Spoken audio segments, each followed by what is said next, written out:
Hi hello ನಮಸ್ಕಾರ. ನಾನು ನಿಮ್ಮ ಮಹಾಂತೇಶ್ ಕಂಬಾರ್. ನಿಮ್ಮ ಪ್ರೀತಿಯ ಸಂತೋಷ್ ಲಾಡ್ ಫೌಂಡೇಶನ್ ಇವರಿಂದ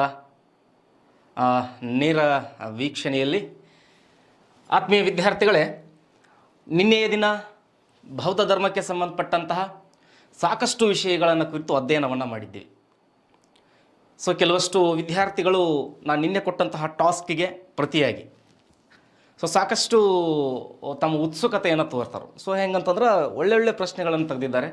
ಅವುಗಳನ್ನು ನೋಡ್ತಾ ಹೋಗೋಣ. ಅದನ್ನು ಮುಂದಿನ ಕ್ಲಾಸ್ನಲ್ಲಿ ನೋಡೋಣ. ಈ ಸದ್ಯಕ್ಕಂತೂ ನಿನ್ನೆ ಹೇಳಬೇಕಾದ್ರೆ ಈ ಬೌದ್ಧ ಧರ್ಮದಲ್ಲಿ ಬರ್ತಕ್ಕಂತಹ ಹೀನಯಾನ, ಮಹಾಯಾನ ಮತ್ತು ವಜ್ರಾಯಾನದ ಬಗ್ಗೆ ಹೇಳ್ತಾ ಹೋಗಿದ್ದೆ. ಹಾಗಾದರೆ ಈ ಹೀನಯಾನ, ಮಹಾಯಾನ ಮತ್ತು ವಜ್ರಾಯಾನಗಳು ಎಲ್ಲೆಲ್ಲೇ ಪ್ರಚಾರ ಆದವು ಅನ್ನೋದು ಇಂಪಾರ್ಟೆಂಟ್ ಆಗ್ತದೆ. ಒಂದು ಪ್ರಶ್ನೆಗೆ ಒಂದು ಅಂಕದ ದೃಷ್ಟಿಯಿಂದ ಬೇಕಾಗ್ತದೆ. ಆತ್ಮೀಯ ವಿದ್ಯಾರ್ಥಿಗಳೇ, ನಿನ್ನೆ ಒಬ್ಬ ಸಹೋದರಿ ಪ್ರಶ್ನೆ ಮಾಡಿದ್ದಾಳೆ. ದಕ್ಷಿಣ ಭಾರತದ ಬೌದ್ಧ ಧರ್ಮದ ಒಂದು ಪಂಗಡ ಯಾವುದು ಅಂತ ಪ್ರಶ್ನೆ ಮಾಡಿದ್ದಾಳೆ ಒಬ್ಬ ಸಹೋದರಿ. ಇಲ್ಲಿ ಶ್ರೀಲಂಕಾ, ಈ ಕಡೆ ಬರ್ಮಾ, ಹಾಗೆ ಥೈಲ್ಯಾಂಡ್ ಅಂತಕ್ಕಂತಹ ಸ್ಥಳಗಳಲ್ಲಿ ಹೀನಯಾನ ಅಂತಕ್ಕಂತಹ ಒಂದು ಪಂಥವಿದೆ. ಎಲ್ಲೆಲ್ರಿ ಶ್ರೀಲಂಕಾ, ಬರ್ಮಾ ಅಥವಾ ಮಯನ್ಮಾರ್ ಮತ್ತು ಥೈಲ್ಯಾಂಡ್. ಒನ್ಸ್ ಅಗೇನ್ ಹೀನಯಾನ ಅಂತಕ್ಕಂತಹ ಈ ಪಂಥ ಇರತಕ್ಕಂತಹ ಸ್ಥಳಗಳು ಅಂತ ಬಂದಾಗ ಒಂದು ಶ್ರೀಲಂಕಾ, ಎರಡನೇದಾಗಿ ಬರ್ಮಾ, ಮೂರನೇದಾಗಿ ಥೈಲ್ಯಾಂಡ್. ಬರ್ಕೊಳ್ರಿ ಇಂಪಾರ್ಟೆಂಟ್. ಇನ್ನು ಹಾಗೆ ಮಹಾಯಾನ ಅಂತ ಬಂದಾಗ ಇಲ್ಲಿ ನಿಮ್ಗೆ ಇನ್ನೊಂದು ಹೇಳೋದನ್ನು ಮರ್ತಿದ್ದೆ ನಾನು. ಶ್ರೀಲಂಕಾದಲ್ಲಿ ಹೀನಯಾನ ಅಂತ ಬಂದಿದೆ ಅಂತಂದ್ರೆ ಅಶೋಕ ಚಕ್ರವರ್ತಿ ತನ್ನ ಮಕ್ಕಳನ್ನು ಬೌದ್ಧ ಧರ್ಮದ ಪ್ರಚಾರಕ್ಕೆ ಶ್ರೀಲಂಕಾಕ್ಕೆ ಕಳಿಸಿದ್ದ. ನಿರುದ್ಧ ನಗರಕ್ಕೆ ಆ ಮಕ್ಕಳು ಹೋಗಿದ್ರು. ಒಂದು ಬೋಧಿ ವೃಕ್ಷವನ್ನು ತೊಗೊಂಡು ಹೋಗಿದ್ರು. ಅಲ್ಲೇ ಅವ್ರನ್ನ ವೆಲ್ಕಮ್ ಮಾಡಿದವ ತಿಸ್ಸ ಮಹಾರಾಜ ಅಂತ ತಿಳ್ಕೊಂಡು ಅವನ ಹೆಸರು ಬರ್ತದೆ. ಅದಕ್ಕೆ ಈ ಭಾಗದಲ್ಲೆಲ್ಲ ಏನಾಗಿದೆ ಅಂತಂದ್ರೆ ಹೀನಯಾನ ಧರ್ಮ ಪ್ರಚಾರವಾಗಿದೆ. ಇನ್ನು ಹಾಗೆ ಮಹಾಯಾನಕ್ಕೆ ಬಂದಾಗ ಭಾರತದಲ್ಲಿ ಮಹಾಯಾನ ಅಂತಕ್ಕಂತಹ ಬೌದ್ಧ ಧರ್ಮದ ಪಂಥ ಪ್ರಚಲಿತದಲ್ಲಿದೆ. ಹಾಗೆ ಕನಿಷ್ಕ ಅಂತಕ್ಕಂಥವನು ಚೀನಾಕ್ಕೆ ಸಂಬಂಧಪಟ್ಟಿದ್ದ ವ್ಯಕ್ತಿ ಇದ್ನಲ್ರಿ. ಆ ಧರ್ಮ ಎಲ್ಲಿ ಹೋಗಿದೆ ಅಂದ್ರೆ ಚೀನಾದಲ್ಲಿ ಕೂಡ ಇದೆ. ಹಾಗೆ ಅಫ್ಘಾನಿಸ್ತಾನ್ ಭಾಗದಲ್ಲಿಯೂ ಕೂಡ ಎಲ್ರಿ ಅಫ್ಘಾನಿಸ್ತಾನ್ ಅಥವಾ ಅಫ್ಘಾನಿಸ್ತಾನ್ ಅಂತಕ್ಕಂತಹ ಒಂದು ಸ್ಥಳದಲ್ಲಿ ಏನಾಗಿದೆ ಅಂದ್ರೆ ಈ ಮಹಾಯಾನ ಪಂಥ ಇದೆ. Once again Bharat, Afghanistan, China. ಇನ್ನು ಹಾಗೆ ವಜ್ರಯಾನ ಅಂತ ಬಂದಾಗ ಮೂರು ಇಂಪಾರ್ಟೆಂಟ್ ಸ್ಥಳಗಳು ಬರ್ತವೆ. ಒಂದನೇದಾಗಿ ಸಿಕ್ಕಿಂ, ಭೂತಾನ್ ಮತ್ತು ಟಿಬೆಟ್ಗಳು. ಎಲ್ಲೆಲ್ಲಿ ಸಿಕ್ಕಿಂನಲ್ಲಿ, ಭೂತಾನ್ನಲ್ಲಿ ಮತ್ತು ಟಿಬೆಟ್. ಈ ಮೂರು ಸ್ಥಳಗಳು. ಒನ್ಸ್ ಅಗೇನ್ ಹೇಳ್ತೀನಿ. ಹೀನಯಾನ ಅಂತ ಬಂದಾಗ ಶ್ರೀಲಂಕಾ, ಬರ್ಮಾ, ಥೈಲ್ಯಾಂಡ್. ಮಹಾಯಾನ ಅಂತ ಬಂದಾಗ ಭಾರತ, ಅಫ್ಘಾನಿಸ್ತಾನ್, ಚೀನಾ. ಇನ್ನು ವಜ್ರಯಾನ ಅಂತ ಬಂದಾಗ ಸಿಕ್ಕಿಂ, ಭೂತಾನ್, ಟಿಬೆಟ್. ಈ ಸ್ಥಳಗಳಲ್ಲಿ ನಾವು ಈ ಮೂರು ಪಂಥಗಳನ್ನು ನೋಡ್ಬೋದು. ಇವೆಲ್ಲವೂ ಬೌದ್ಧ ಧರ್ಮಕ್ಕೆ ಸಂಬಂಧಪಟ್ಟಿದ್ದು. ನಂತರದಲ್ಲಿ ಅವು ವಿಂಗಡಣೆಯಾಗಿ ಹೊರಗಡೆಗೆ ಬಂದಿರತಕ್ಕಂಥದ್ದು. ಅರ್ಥ ಆಯಿತು ಅಂತ ಅಂದ್ಕೊಳ್ತೀನಿ. ಹಾಗಾದರೆ ಮುಂದಿನ ಅಧ್ಯಾಯಕ್ಕೆ ಹೋಗೋಣ ಮಿತ್ರರೇ. Very important chapter, exam purpose. ಮಹಾಜನಪದಗಳು ಒಟ್ಟು ಎಷ್ಟು ಅಂದರೆ 16. ನೆನಪಿರಲಿ, ಈ ಮಹಾಜನಪದಗಳ ಹುಟ್ಟು ಏಕಾಗ್ತದೆ ಅನ್ನೋದು ಇಂಪಾರ್ಟೆಂಟ್. ಸಣ್ಣ ಕೆಲವಷ್ಟು ಕುಲಗಳು ಅಥವಾ ಪಂಗಡಗಳು ಸೇರಿ ಒಂದು ತಮ್ಮದೇ ಆಗಿರ್ತಕ್ಕಂಥ ಸಣ್ಣ ಪುಟ್ಟ ರಾಜ್ಯಗಳನ್ನು ಕಟ್ಟುವಂಥವೆ. ಸುಮಾರು ಎಷ್ಟಾಗ್ತವೆ ಅಂದ್ರೆ ಆ ರೀತಿ 16. ಎಲ್ಲಿ ಅಂದ್ರೆ ಮಗಧದ ಸುತ್ತಲೂ ಅಂತ ಹೇಳ್ತಾರೆ. ಮಗಧ ಭಾಗದ ಸುತ್ತಲೂ ಅಥವಾ ಗಂಗಾ ನದಿ ಬಯಲು ಅಥವಾ ಗಂಗಾ ನದಿ ತೀರ, ಮಧ್ಯಗಂಗಾ, ಹೀಗೆ ಸಾಕಷ್ಟು ಹೆಸರುಗಳಿಂದ ಏನು ಮಾಡ್ತಾರೆ ಅಂದ್ರೆ ಅವುಗಳನ್ನು ಕರೀತಾರೆ. ಸೊ ಅದಕ್ಕೆ ಆತ್ಮೀಯ ವಿದ್ಯಾರ್ಥಿಗಳೇ, ಈ ಒಟ್ಟು 16 ಜನಪದಗಳು ಮುಂದೆ ಏನಾಗ್ತವೆ ಅಂತಂದರೆ ಗಣರಾಜ್ಯಗಳಾಗಿ ಬದಲಾಗ್ತವೆ.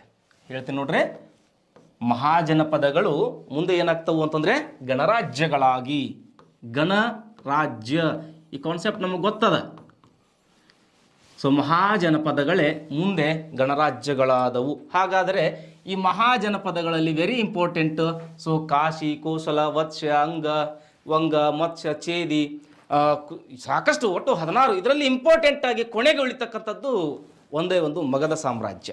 ಯಾವ ಸಾಮ್ರಾಜ್ಯ? ಮಗಧ ಉಳಿತದೆ. ಯಾಕೆ ಆ ಮಗಧ ಒಂದೇ ಉಳಿತದ ಅನ್ನೋದು ಇಂಪಾರ್ಟೆಂಟ್ ಆಗ್ತದೆ.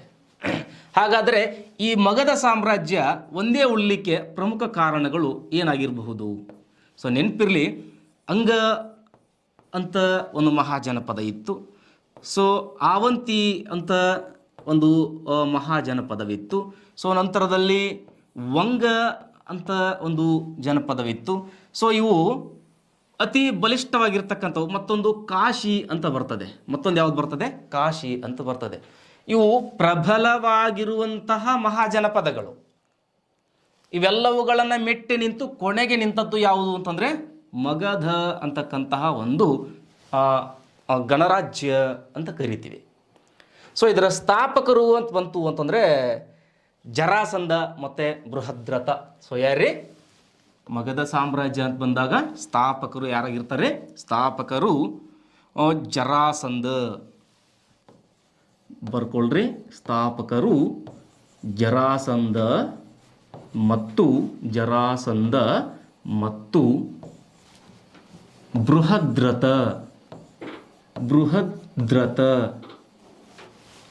So important. ಮಗಧ ಸಾಮ್ರಾಜ್ಯದ ಸ್ಥಾಪಕರಾರು, ಮಗಧವನ್ನು ಆಳಿದ ಸಂತತಿಗಳಾವು, ಮಗಧ ಅಂತಕ್ಕಂಥ ಈ ಕಾನ್ಸೆಪ್ಟ್ ಇಲ್ಲೇ ಯಾಕೆ ಈ 16 ಜನಪದಗಳು ಜಗಳಾಡಿದ್ವು ಅಥವಾ ಗುದ್ದಾಡಿದ್ವು ಅಥವಾ ಹೋರಾಡಿದವು? ಎಲ್ಲ ಪ್ರಶ್ನೆಗಳಿಗೆ ಉತ್ತರ ಏನು ಅಂದರೆ ಈ ಮಗಧ ಸಾಮ್ರಾಜ್ಯ ಬೆಳೆದ ರೀತಿ, ಇವರು ಕಟ್ಕೊಂಡಿರ್ತಕ್ಕಂತಹ ಒಂದು ಸಂಘಟನೆ. ಇವತ್ತಿನ ಈ ಕ್ಲಾಸ್ ಇಷ್ಟು ಇಂಪಾರ್ಟೆಂಟ್ ಅದೇ ಹೇಳ್ತೀನಿ. ಎಲ್ಲ ನಾನು ಹೇಳ್ತಕ್ಕಂತಹ ಪ್ರಶ್ನೆಗಳು ಅಥವಾ ನಾನು ಹೇಳ್ತಕ್ಕಂಥ ಪಾಯಿಂಟ್ಗಳು KS ಪರ್ಪಸ್ KPSC ಅವರು ಹೈಯೆಸ್ಟ್ ಸಾರಿ ಕೇಳ್ಯಾರ. ಸೊ DEDನ TET ಎಕ್ಸಾಮ್ಗಳಲ್ಲಿ, BEDನ TET ಎಕ್ಸಾಮ್ಗಳಲ್ಲಿ ಕೇಳಿದ್ದಾರೆ, SDA FTA ಬಂದಿದ್ದಾವೆ, KSನಲ್ಲಿ ಬಂದಿದ್ದೇವೆ. ಅದಕ್ಕೆ ವೆರಿ ಇಂಪಾರ್ಟೆಂಟ್ ಆಗ್ತದೆ ಇವತ್ತಿನ ಈ ತರಗತಿ. ಸೊ ಹಿಂದಿನ PC ಎಕ್ಸಾಮಿಗೆ, ಸಿವಿಲ್ ಎಕ್ಸಾಮ್ಗೆ ಅಥವಾ DR ಪೊಲೀಸ್ ಎಕ್ಸಾಮ್ಗೆ ಬಂದಿರತಕ್ಕಂಥ ಪ್ರಶ್ನೆಗಳು ಹೆಚ್ಚಿದ್ದು. ಇಲ್ಲಿ ಹಾಗಲ್ಲ, ವೆರಿ ಇಂಪಾರ್ಟೆಂಟ್. ಇಲ್ಲಿ ನೋಡ್ರಿ, ಮಗಧವನ್ನಾಳಿದ ಸಂತತಿಗಳು ಇಂಪಾರ್ಟೆಂಟ್. ಮಗಧವನ್ನಾಳಿದ ಸಂತತಿಗಳು ಅನ್ನೋದು ಇಂಪಾರ್ಟೆಂಟ್. ಒಂದು ಹರಿಯಂಕ ಸಂತತಿ ಅಂತ ಬರ್ತದೆ.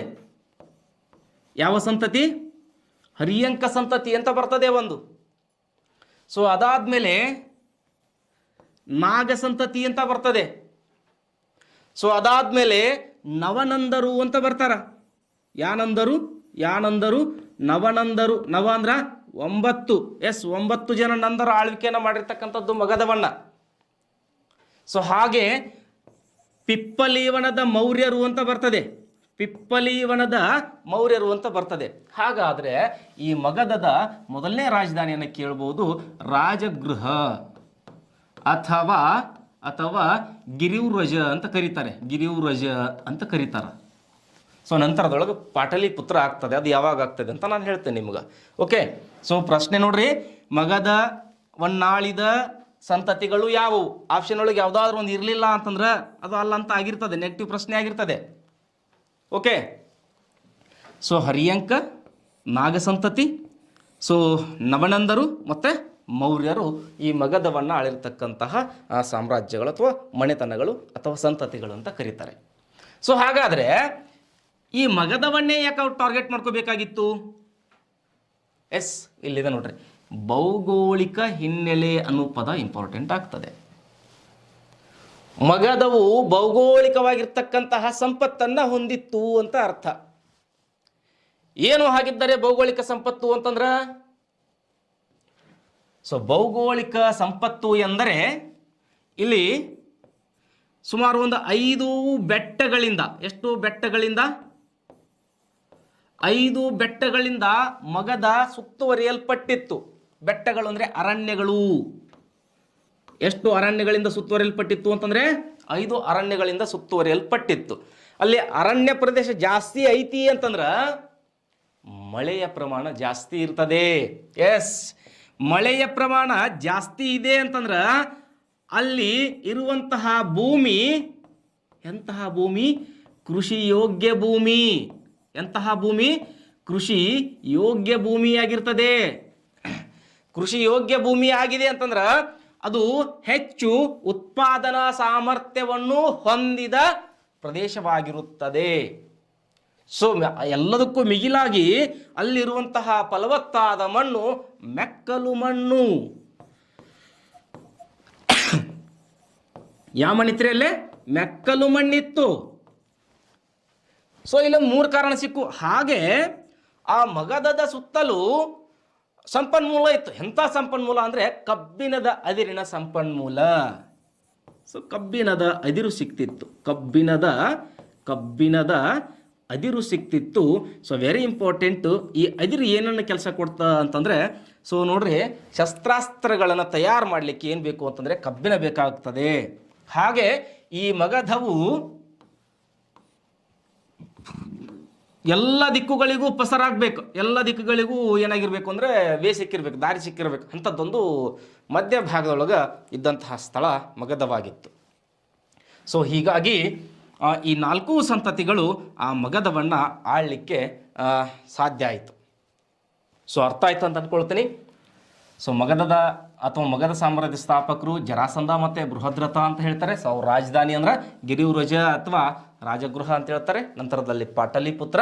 ಹಾಗಾದರೆ ಮಗಧವನ್ನಾಳಿದ ಇತರೆ ಮಣಿಯಗಳು ಅಥವಾ ಸಂತತಿಗಳು ಯಾವಂದರೆ ಹರ್ಯಂಕ, ನಾಗ, ನವನಂದರು ಮತ್ತು ಮೌರ್ಯರು ಅಂತ ಬರ್ತಾರೆ. ಹಾಗಾದರೆ ಈ ಮಗಧವನ್ನೇ ಯಾಕೆ ಕೇಂದ್ರ ಸ್ಥಾನವನ್ನಾಗಿ ಮಾಡಿಕೊಂಡಿದ್ರು ಅನ್ನಲಿಕ್ಕೆ ಭೌಗೋಳಿಕ ಕಾರಣಗಳಿವೆ, ಭೌಗೋಳಿಕ ಹಿನ್ನೆಲೆಗಳಿವೆ. ಅದಕ್ಕೆ ಮೊದಲನೇ ಕಾರಣ, ಅಲ್ಲಿ ಸುತ್ತಲೂ ಏನಾಗ್ತದೆ ಅಂದರೆ ಸುಮಾರು ಒಂದು 5 ಬೆಟ್ಟಗಳಿವೆ. ಸೊ ಅಲ್ಲಿ ಸರಿಯಾಗಿ ಮಳೆ ಆಗ್ತದೆ, ಯಾಕಂದ್ರೆ ಅರಣ್ಯ ಪ್ರದೇಶ ಜಾಸ್ತಿ ಇದೆ. ಸೊ ಭೂಮಿ ಏನಾಗ್ತದೆ ಅಂದ್ರೆ ಹೆಚ್ಚು ಕೃಷಿಗೆ ಯೋಗ್ಯವಾಗಿದೆ ಅಂತ ಹೇಳ್ತಾರೆ. ಸೊ ಉತ್ಪಾದನೆಗೆ ಹೆಚ್ಚು ಸಾಮರ್ಥ್ಯವನ್ನು ಒಳಗೊಂಡಿರ್ತಕ್ಕಂಥ ಭೂಮಿಯಾಗಿದೆ. ಸೊ ಹಾಗೆ ಅಲ್ಲೇ ಮಧ್ಯಗಂಗಾ ಅಂತ ಹೇಳ್ತಾರೆ ಈ ಸ್ಥಳವನ್ನು. ಯಾವ ಗಂಗಾ ರೀ? ಯಾವ ಗಂಗಾ? ಮಧ್ಯ ಗಂಗಾ ಅಂತ ಹೇಳ್ತಾರೆ. ಸೊ ಆ ಸ್ಥಳದೊಳಗೆ ಮೆಕ್ಕಲು ಮಣ್ಣು ಜಾಸ್ತಿ ಇತ್ತು.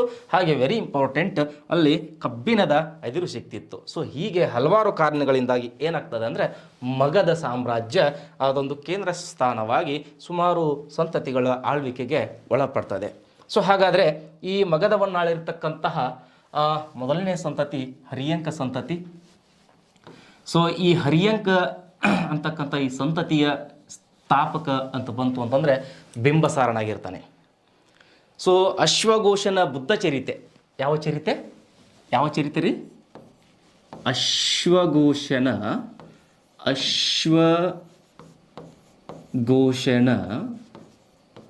ಬುದ್ಧ ಚರಿತೆ. ಯಾವ ಚರಿತೆ? ಬುದ್ಧ ಚರಿತೆ. ಅಶ್ವಘೋಷನ ಬುದ್ಧ ಚರಿತೆ.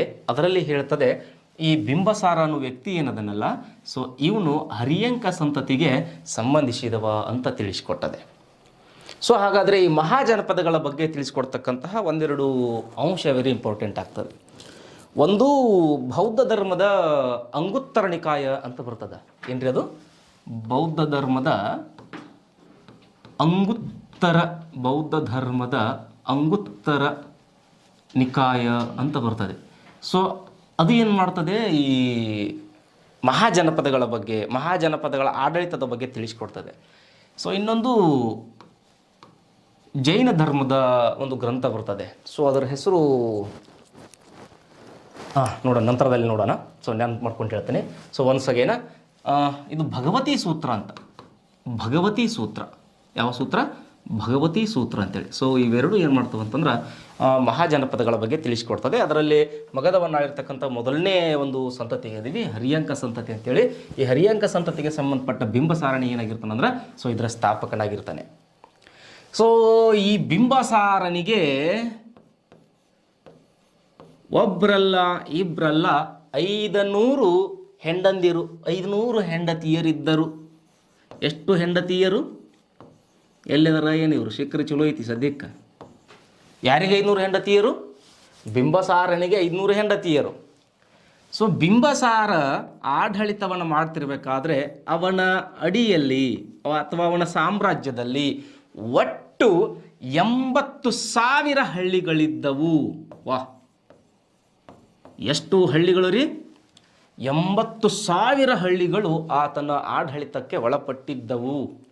ಸೊ ಇಲ್ಲಿ ಯಾಕತ ಮಹತ್ವವನ್ನು ಪಡಿತಾನಂತ ಹೇಳ್ತೀನಿ ನಾನು. ಇಲ್ಲಿ ಒಟ್ಟು ಎಷ್ಟು ಜನ ಹೆಂಡತಿಯರು ಅಂತ ಹೇಳಿದ್ವಿ? 500 ಜನ ಅಂದ್ವಿ. ಅದರಲ್ಲಿ ಪ್ರಮುಖವಾಗಿ ಒಂದು 4 ಮಂದಿ ಹೆಸರು ಗೊತ್ತಾಗ್ಯದ, ಸಿಗ್ತದೆ. ಸೊ ಆ 4 ಮಂದಿ ಒಳಗೆ ಯಾರು ಹೆಚ್ಚು ಇಂಪಾರ್ಟೆಂಟ್ ಆಗ್ತಾರೆ ಅನ್ನೋದು ಇಂಪಾರ್ಟೆಂಟ್. 4 ಜನ ಇಂಪಾರ್ಟೆಂಟೇ. ಸೊ ಮೊದಲನೇ ಹೆಂಡತಿ ಕೋಸಲಾದೇವಿ ಅಥವಾ ಮಹಾಕೋಸಲಾದೇವಿ ಅಂತ ಕರೀತಾರೆ.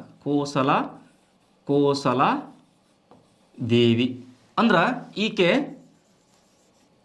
ಕೋಶಲ ಅಥವಾ ಕೋಸಲದ ಅರಸನ ಮಗಳಾಗಿದ್ದಳು. ಈಕೆಯ ಸಹೋದರ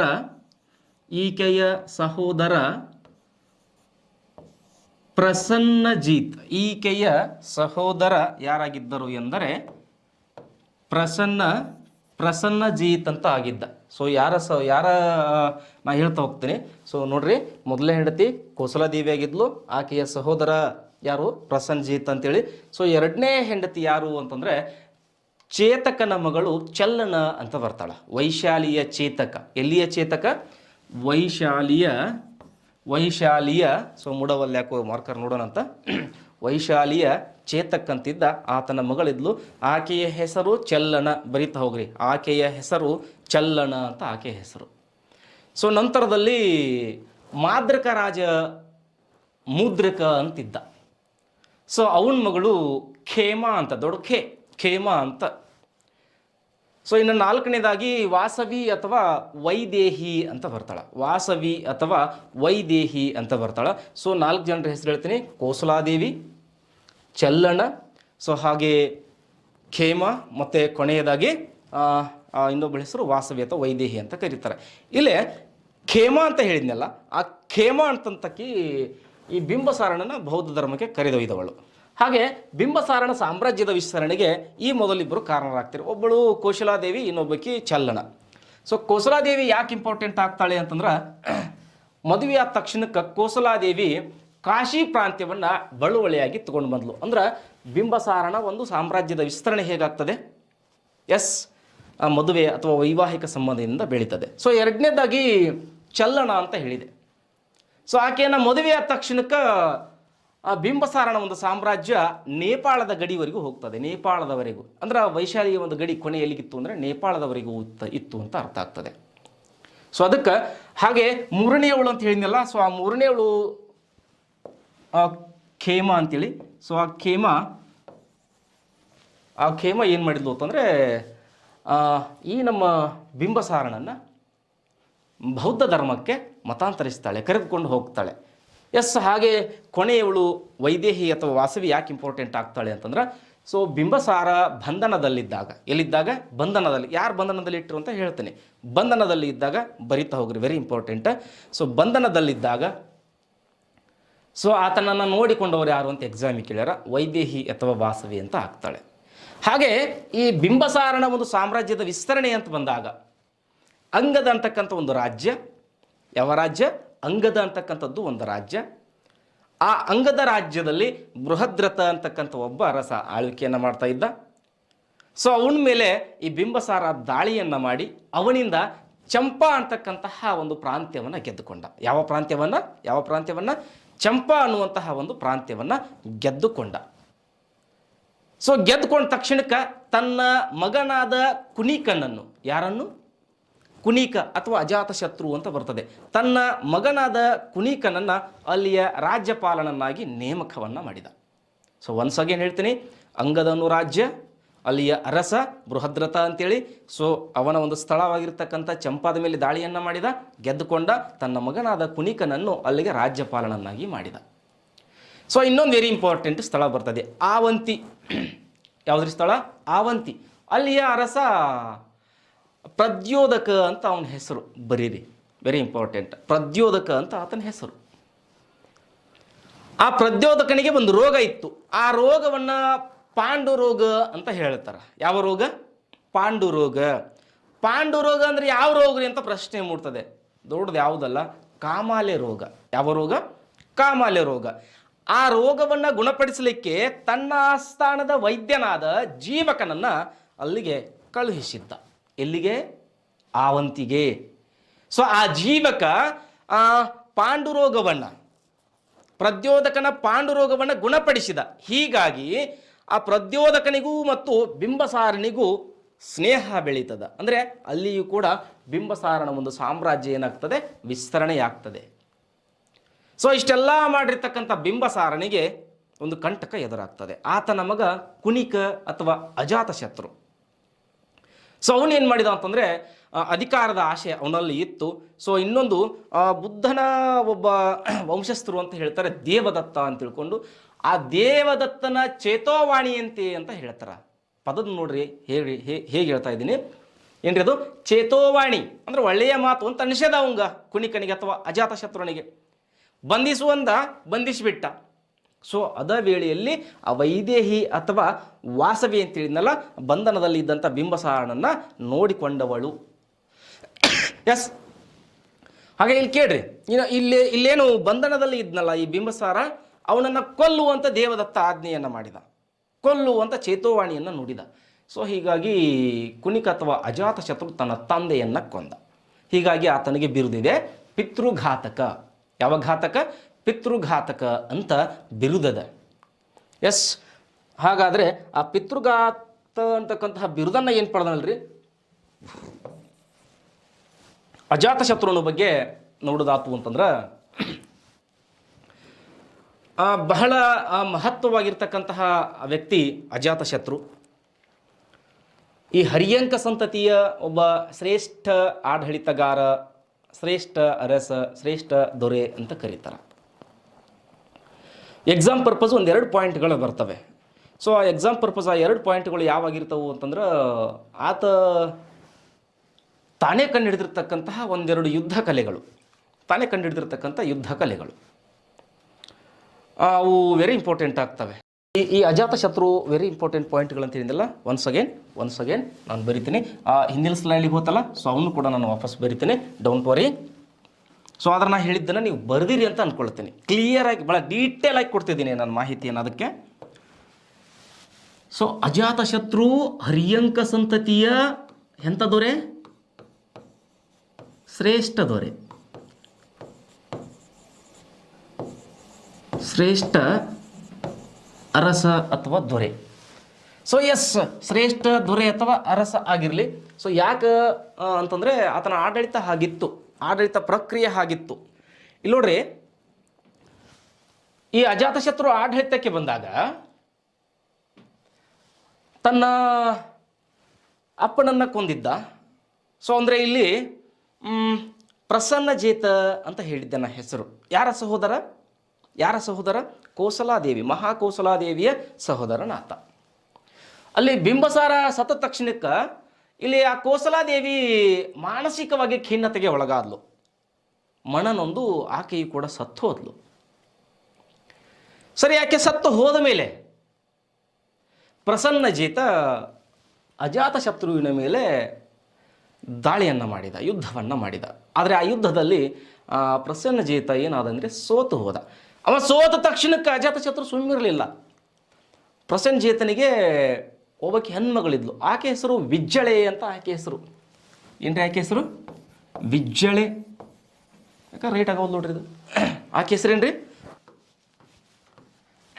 ಸೊ ಹಾಗಾದರೆ ಆ ಯುದ್ಧದಲ್ಲಿ ಈ ಅಜಾತಶತ್ರು ಬಳಸಿದಂತಹ ಯುದ್ಧ ಕಲೆಗಳು ತಾನೇ ಏನು ಮಾಡಿದ್ದು ಅಂದರೆ ಕಂಡು ಹಿಡಿದಿದ್ದು, ಸ್ವತಃ ತಾನೇ ಮುಂದಿತ್ತು ಅಂತ ಕಂಡು ಹಿಡಿದಿದ್ದು. ಸೊ ಇಲ್ಲೇನೋ ನೋಡ್ರಿ, ಯುದ್ಧ ತಂತ್ರಗಳು ಯಾವ್ಯಾವ ಅಂದರೆ, ಒಂದು ಮಹಾಶೀಲಕಂಠ, ಮತ್ತೊಂದು ರಥಮುಸಲಕ ಅಂತ ಕರೀತಾರ. ಒಂದು ಮಹಾಶೀಲಕಂಠ, ಮತ್ತೊಂದು ರಥಮುಸಲಕ. ಯಾರಾದರೂ Baahubali first chapter second chapter film ನೋಡಿದ್ರೆ ಗೊತ್ತಾಗ್ತದೆ. ಮಹಾಶೀಲಕಂಠ ಎಂದರೆ ಕಲ್ಲೆಸೆಯುವ ಯಂತ್ರ, ಕಲ್ಲೆಸೆಯುವ ಯಂತ್ರ. ಸೊ ಬೆಸ್ಟ್ ಪಾಯಿಂಟ್ ಬರ್ಕೊಳ್ರಿ ವಿದ್ಯಾರ್ಥಿಗಳೇ ಅದನ್ನು.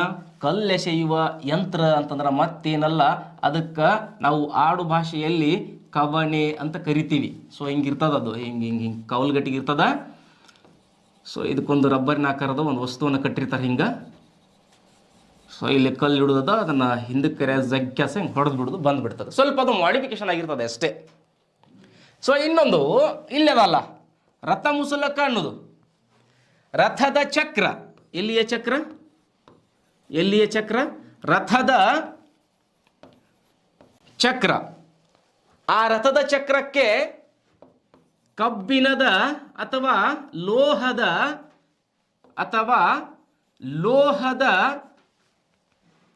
ಚಕ್ರವನ್ನು ಸುತ್ತುವುದು ಅಥವಾ ಕಟ್ಟುವುದು. ಹಿಂಗೆ ರಥದ ಗಾಲಿ ಇರ್ತದ. ಸೊ ಈ ರಥದ ಗಾಲಿಗೆ ಅಟ್ಯಾಚ್ ಕೊಟ್ಟಿರೋದು.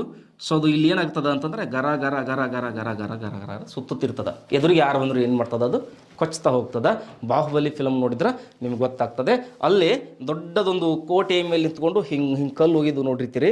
ಸೊ ಅದ್ಯಾವುದೋ ಒಂದು ಬಟ್ಟೆಗೆ ದೊಡ್ಡ ಕಲ್ಲುಗಳನ್ನು ಕಟ್ಟಿ ಬಿಡ್ತಕ್ಕಂಥದ್ದು, ಅದು ಏನಂದರೆ ಕಲ್ಲೆಸೆಯುವ ಯಂತ್ರ ಆಗಿರ್ತದೆ.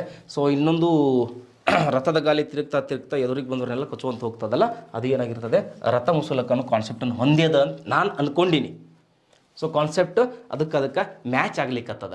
ಸೊ ಅದಕ್ಕೆ ಈ ಅಜಾತಶತ್ರು ಇಷ್ಟೆಲ್ಲ ಮಾಡಿರ್ತಕ್ಕಂಥ ಅಜಾತಶತ್ರು ಕೊನೆಯಲ್ಲಿ ತನ್ನನ್ನು ತಾನು ಪ್ರಶ್ನೆಗಳನ್ನು ಕೇಳ್ತಾ ಹೋಗ್ತಾನೆ. ನಾನು ಮಾಡಿದ್ದು ಸರಿ ಆಯಿತು ಹೆಂಗೆ ಅಂದ್ರೆ, ತಂದೆಯನ್ನು ಕೊಂದು ಆಡಳಿತಕ್ಕೆ ಬಂದಂಥ ಮೊದಲಿಗ ಈತ. ಈಗ ನಾವು ಮಧ್ಯಗಿನ ಭಾರತದಲ್ಲಿ ನೋಡ್ತೀವಿ, ಆದರೆ ಈ ಸದ್ಯಕ್ಕೆ ನಾವು ಪ್ರಾಚೀನ ಭಾರತದಲ್ಲಿ ಅಧ್ಯಯನ ಮಾಡ್ಲಿಕ್ಕತ್ತೀವಲ್ಲ, ಇಲ್ಲಿವರೆಗೆ ಯಾರೋ ಅವರ ಅಪ್ಪನ ಕೊಂದು ಅಧಿಕಾರಕ್ಕೆ ಬಂದ್ರಂತ ಹೇಳಿರಲಿಲ್ಲ.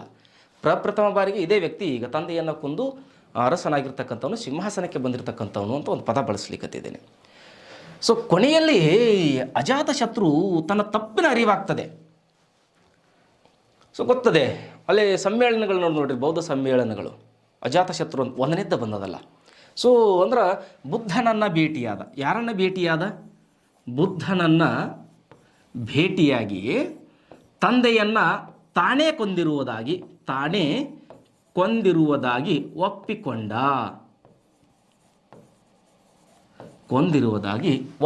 ಅಂತ ಯಾವುದು ಶಾಸನ ತಿಳಿಸ್ತದೆ ಅನ್ನೋದು ಇಂಪಾರ್ಟೆಂಟ್. ಕೇಳ್ತಾರೆ ಎಕ್ಸಾಮ್. ಬಾರ್ಹತ್ ಶಾಸನ. ಯಾವ ಶಾಸನ? ಅದಕ್ಕೆ ಬಾಹವತ್ ಶಾಸನವು ಅಂತಾರ, ಅಥವಾ ಬಾರ್ಹಾತ್ ಶಾಸನವು ಅಂತಾರ. ಬಾರ್ಹಾತ್ ಶಾಸನವು ಅಂತಾರ. So very important. ಈಗಿನ ಇಷ್ಟೋ ತನಕ ಹೇಳಿದ್ನಲ್ಲ, ಅವ ವಿಜ್ಜಳನ್ನ ಮದುವೆಯಾದ, ವಿಜ್ಜಳಳು ಪ್ರಸೇನಜಿತನ ಮಗಳು. 40% ಅಷ್ಟೇ ಇಂಪಾರ್ಟೆಂಟ್, ಆದರೆ 100% ಇಂಪಾರ್ಟೆಂಟ್. ಅಜಾತಶತ್ರು ಬುದ್ಧನನ್ನು ಭೇಟಿಯಾಗಿದ್ದಾನೆ, ಎಸ್ ಅಂತ ತಿಳಿಸ್ತಕ್ಕಂಥದ್ದು ಯಾವುದು? ಬಾಹವತ್ ಶಾಸನ ಅಥವಾ ಬಾರ್ಹತ್ ಶಾಸನ ಅಂತ ಹೇಳ್ತಾರೆ. ಎಸ್ ಮುಂದೆ ಹೋಗೋಣ. ಸೊ ಹಾಗೆ ಆ ಅಜಾತಶತ್ರು ತಾನು ಆಡಳಿತದಲ್ಲಿ ಇದ್ದಾಗಲೇ ಉತ್ತರಾಧಿಕಾರಿಯನ್ನು ನೇಮಕ ಮಾಡಿದ್ದ. ಯಾರನ್ರಿ? ಉತ್ತರಾಧಿಕಾರಿ. ಸೊ ಆ ಉತ್ತರಾಧಿಕಾರಿಯೇ ಉದಯನ್. ಅವನ ಅಳಿಯ. ಯಾರಳಿಯ? ಅಜಾತಶತ್ರುವಿನ ಅಳಿಯ. ಇದೇ ಉದಯನ್ ಪಾಟಲಿ ಪುತ್ರ ನಗರವನ್ನು ನಿರ್ಮಿಸಿದನು. ಹಾಗಾದರೆ ಪ್ರಶ್ನೆ, ಪಾಟಲಿಪುತ್ರ ನಗರವು ಮುಂಚೆ ಏನಾಗಿತ್ತು? ಪಾಟಲಿ ಗ್ರಾಮವಾಗಿತ್ತು. ಯಾವ ಗ್ರಾಮ? ಪಾಟಲಿ ಗ್ರಾಮವಾಗಿತ್ತು. ಹಾಗಾದರೆ ಈ ಪಾಟಲಿ ಗ್ರಾಮವನ್ನು ನಿರ್ಮಿಸಿದವರು ಯಾರು? ಎಸ್, ಅವನೇ ಅಜಾತಶತ್ರು ಆಗಿರ್ತಾನೆ. ಯಾರಾಗಿರ್ತಾರೆ? ಅಜಾತ ಶತ್ರು. ಸೊ ಪ್ರಶ್ನೆ ಹೀಗಾಗ್ತದೆ, ಪಾಟಲಿ ಗ್ರಾಮದ ನಿರ್ಮಾಪಕ ಯಾರು ಅಂತ ಬಂದ್ರೆ ಅಜಾತಶತ್ರು, ಪಾಟಲಿ ಪುತ್ರ ನಗರದ ನಿರ್ಮಾತೃ ಯಾರು ಅಂತ ಬಂತು ಅಂತಂದ್ರೆ ಎಸ್, ಉದಯನ್ ಆಗಿರ್ತಾನೆ. ಸೊ ವಿದ್ಯಾರ್ಥಿಗಳೇ, ಇಲ್ಲಿ ಯಾವುದೇ ರೀತಿ ನೀವು ಕನ್ಫ್ಯೂಸಿಗೆ ಒಳಗಾಗ್ತಕ್ಕಂಥದ್ದು ಇಲ್ಲ. ಭಾಳ ಕ್ಲಿಯರ್ ಇದೆ. ನಗರ ಮತ್ತು ಗ್ರಾಮಕ್ಕೆ ವ್ಯತ್ಯಾಸ ಇರ್ತದೆ. ಗ್ರಾಮ ಅಂತ ಬಂದರೆ ಶತ್ರು, ನಗರ ಅಂತ ಬಂತು ಅಂತಂದರೆ ಉದಯನ್. ಸೊ ಹೀಗೆ ಈ ಹರ್ಯಂಕ ಸಂತತಿ ಆಡಳಿತ ಸಾಕ್ತದೆ ಮಿತ್ರರೇ. ಸೊ ಹಾಗೆ ಮುಂದಿನ ಸ್ಲೈಡ್ಗೆ ಹೋಗೋಣ. ಸೊ ಇಲ್ಲಿ ಹರ್ಯಂಕ ಸಂತತಿಯ ನಂತರ ನಾಗ ಸಂತತಿ ಆಳ್ವಿಕೆಯನ್ನು ಮಾಡ್ತದೆ ಅಂತ ಹೇಳಿದೆ. ಇಲ್ಲಿ 2 ಪಾಯಿಂಟ್ ಅಷ್ಟೇ ಇಂಪಾರ್ಟೆಂಟ್ ಆಗ್ತವೆ. ಏನು ಅಂದರೆ, ಒಂದು ಈ ಸಂತತಿಯ ಸ್ಥಾಪಕ ಶಿಶುನಾಗ. ಯಾವನಾಗ್ರಿ? ಯಾವನಾಗ? ಶಿಶುನಾಗ. ಸೊ ಇನ್ನೊಬ್ಬಾತ ಶ್ರೇಷ್ಠ ದೊರೆ ಅಂತ ಇಂಪಾರ್ಟೆಂಟ್ ಆಗ್ತದೆ. ಸೊ ಅವನು ಕಾಲಾಶೋಕ ಆಗಿರ್ತಾನೆ. ಸೊ ನೋಡಿದ್ವಿ ನೋಡ್ರಿ, ಎಲ್ಲೇ ಬೌದ್ಧ ಧರ್ಮದ 2ನೇ ಸಮ್ಮೇಳನದ ಅರಸ. ಬೌದ್ಧ ಧರ್ಮದ ಎಷ್ಟನೇ ಸಮ್ಮೇಳನಕ್ಕೆ? ಎರಡನೇ ಸಮ್ಮೇಳನ. ಸೊ ಈ ದೃಷ್ಟಿಯಿಂದ ಇಂಪಾರ್ಟೆಂಟ್ ಆಗ್ತದೆ. ಇಲ್ಲೇನು ಜಾಸ್ತಿ ತಲೆ ಕೆಡಿಸ್ಕೊಳ್ಳೋ ಅವಶ್ಯಕತೆ ಇಲ್ಲ. ಸೊ ಈಗೇನು ಹೋಗ್ತೀವಲ್ಲ, ಇದು ಇಂಪಾರ್ಟೆಂಟ್ ಆಗ್ತದೆ. ಸೊ ನಂದ ಸಾಮ್ರಾಜ್ಯ ಅಥವಾ ನವನಂದರು ದೊಡ್ಡ ಕ್ರಾಂತಿನ ಬರ್ತದೆ. ಈ ಸದ್ಯ ದೊಡ್ಡ ಕ್ರಾಂತಿನ ಆಗ್ತದೆ. ಸೊ ನೆನಪಿರಲಿ, ನಮ್ಮ ಭಾರತ ದೇಶದ ಇತಿಹಾಸವನ್ನು ನಾವು ಕೆದಕಿದ್ದೀವಿ ಅಂದ್ರೆ ಅಲ್ಲಿ ಬ್ರಾಹ್ಮಣನೂ ಆಳ್ವಿಕೆ ಮಾಡಿದ್ದಾನೆ, ಕ್ಷತ್ರಿಯನೂ ಆಳ್ವಿಕೆ ಮಾಡಿದ್ದಾನೆ, ವೈಶ್ಯನೂ ಆಳ್ವಿಕೆ ಮಾಡಿದ್ದಾನೆ, ಶೂದ್ರನೂ ಆಳ್ವಿಕೆ ಮಾಡಿದ್ದಾನೆ. ಹಾಗಾದರೆ ನಾನು ಹೇಳ್ತಕ್ಕಂಥದ್ದು ಈ ನಂದರು ಅಂತಕ್ಕಂಥ ಕಾನ್ಸೆಪ್ಟು ಶೂದ್ರರು. ಎಷ್ಟು ನಂದರ್ರಿ ಅವರು? ನವನಂದರು. ಸ್ಥಾಪಕ ಯಾರು ಅಂತ ಪ್ರಶ್ನೆ. ಸ್ಥಾಪಕ ಯಾರು? ಮಹಾಪದ್ಮಾನಂದ ಅಥವಾ ಮಹಾಪದ್ಮನಂದ. ಸೊ ಅಲ್ಲಿ ಹರ್ಯಂಕ ಸಂತತಿಯ ಕೊನೆಯ ಅರಸ ಅಂತ ಬಂದ್ರೆ ಮಹಾ ಪದ್ಮನಂದಿ ಅಂತ ಬರ್ತಾನೆ. ಮಹಾಪದ್ಮನಂದಿ ಅಂತ ಬರ್ತಾನೆ. ಇಲ್ಲೇ ಮಹಾಪದ್ಮ ನಂದ ಅಂತದ ನೋಡ್ರಿ, ನಂದ ಅಂತದ ನೋಡ್ರಿ. ಒಟ್ಟಿಲ್ಲೇ ನವನಂದರು ಅಂತ ಹೇಳತ್ತೀನಿ. ಆ 9 ಜನ ಯಾರ್ಯಾರು? ಎಸ್, ಬರಿತೀನಿ ನೋಡ್ರಿ. ಒಬ್ಬ ಪಾಂಡುಗಾಕ. ಸೊ ಮತ್ತೊಬ್ಬ ಪಾಂಡುಕ. ಒಬ್ಬ ಯಾರು? ಪಾಂಡುಗಾಕ. ಮತ್ತೊಬ್ಬವ ಪಾಂಡುಕ. ಸೊ ಮತ್ತೊಬ್ಬವ ಭೂತಪಾಲ, ಭೂಮಹಾಪ್ರಾಣಿ ಭೂತಪಾಲ. ಸೊ ಮತ್ತೊಬ್ಬಾತ ರಾಷ್ಟ್ರಪಾಲ. ಮತ್ತೊಬ್ಬಾತ ಯಾರ್ರಿ? ರಾಷ್ಟ್ರಪಾಲ. ಸೊ ಮತ್ತೊಬ್ಬಾತ ಗೋವಿಶಂಕ. ಯಾವ ಶಂಕ? ಗೋವಿಶಂಕ. ಸೊ ಇನ್ನೊಬ್ಬಾತ 1 3 4 5 6 ಆಯಿತು. ಸೊ 7 ಆಯಿತು. ಸೊ ಮತ್ತೊಬ್ಬಾತನ ಹೆಸರು ಭಾಳ ಇಂಪಾರ್ಟೆಂಟ್ ಏನಲ್ಲ, ಆದರೂ ಕೂಡ ಹೇಳಲಿಕ್ಕತ್ತಿದ್ದೀನಿ. ಸೊ ಮಹಾಪದ್ಮಾನಂದ, ಪಾಂಡುಗಾಕ, ಭೂತಪಾಲ, ರಾಷ್ಟ್ರಪಾಲ, ಗೋವಿಶಂಕ, ದಶಸಿದ್ಧಿಕ.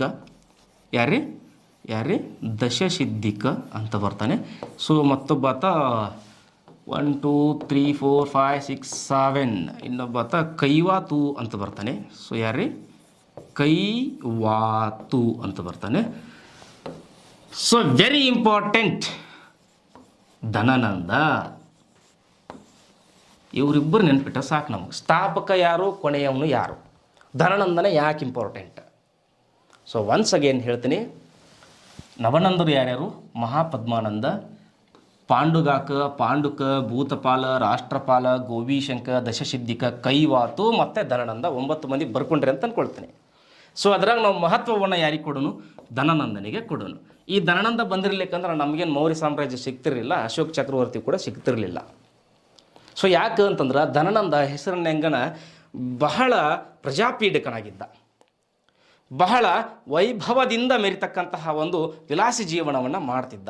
ಸೊ ಆದ್ರೆ ಈತನ ಆಸ್ಥಾನಿಕ ಗುರುನೇ ವಿಷ್ಣುಗುಪ್ತ ಅಥವಾ ಚಾಣಕ್ಯರಾಗಿದ್ದರು. ಯಾರಾಗಿದ್ದರು? ಚಾಣಕ್ಯರಿದ್ದರು. ಕೌಟಿಲ್ಯ ರೀ, ಮತ್ತೆ ಯಾರಲ್ಲ, ಕೌಟಿಲ್ಯ ಇದ್ದ. ಒಂದು ಘಟನೆ ನಡೀತದೆ, ಡೈರೆಕ್ಟ್ ಅಲ್ಲಿಗೆ ಬರ್ತಿದ್ದೆ ನಾನು. ಒಂದು ಘಟನೆ ನಡೀತದೆ. ಅವ ಸಾಹಿತಿಗಳ ವಿರೋಧಿಯಾಗಿದ್ದ ನೋಡ್ರಿ. ಸಾಹಿತಿಗಳಂದ್ರೆ ಇಷ್ಟ ಆಗ್ತಿರಲಿಲ್ಲ. ತಾನು ಬಿಟ್ಟರೆ ಇನ್ಯಾವ್ದಾದ್ರು ಧರ್ಮದವರಿದ್ರೆ ಅವ್ರಿಗೆ ಭಾಳ ಹಿಂಸೆಯನ್ನು ಕೊಡ್ತಿದ್ದ. ಇಂಥ ಭಾಳ ಪ್ರಜಾಪೀಡಕನಾಗಿದ್ದ.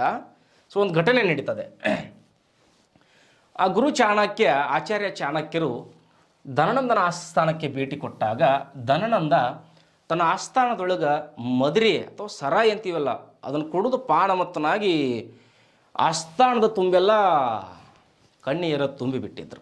ಪ್ರಶ್ನೆ ಮಾಡ್ತಾನೆ ಚಾಣಕ್ಯ, ಅಲ್ಲೋ ಧನನಂದ, ದೊಡ್ಡ ರಾಜಾದಿ ಮಾರಾಯ, ದೊಡ್ಡ ರಾಜ್ಯ ಐತಿ.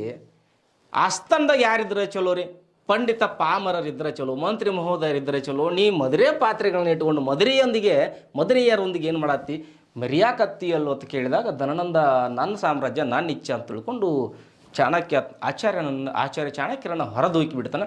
ಸೊ ಬಿಚ್ಚಿದ ಮುಡಿಯನ್ನು ನಾನು ಎಲ್ಲಿಯವರೆಗೆ ಕಟ್ಟಕ್ಕಿಲ್ಲ ಅಂತಂದರೆ ನಿನ್ನ ಸಂಹಾರದವರೆಗೂ ಬಿಚ್ಚಿದ ಮುಡಿಯನ್ನು ನಾನು ಕಟ್ಟಕ್ಕಿಲ್ಲ ಅಂತ ತಿಳ್ಕೊಂಡು ಶಪಥವನ್ನು ಮಾಡಿ, ಸೊ 10 ವರ್ಷದ ಬಾಲಕನಾಗಿದ್ದಾಗಲೇ ಚಂದ್ರಗುಪ್ತ ತಾನೇನಂತ ತೋರಿಸಿದ. ಚಂದ್ರಗುಪ್ತ ಮೌರ್ಯನ ಬಗ್ಗೆ ಹೇಳಬೇಕಾದ್ರೆ ಪೂರ್ಣವಾಗಿ ಹೇಳ್ತೀನಿ. ಸೊ ಆತನನ್ನು ಕರ್ಕೊಂಡು ಆತನ ಸಂಗಡ ನಂದ ಸಾಮ್ರಾಜ್ಯವನ್ನು ಸಂಹಾರ ಮಾಡಿ ಮೌರ್ಯ ಸಾಮ್ರಾಜ್ಯಕ್ಕೆ ಅಡಿಪಾಯವನ್ನು ಹಾಕಿಸ್ತಾರೆ ಗುರು ಚಾಣಕ್ಯರು.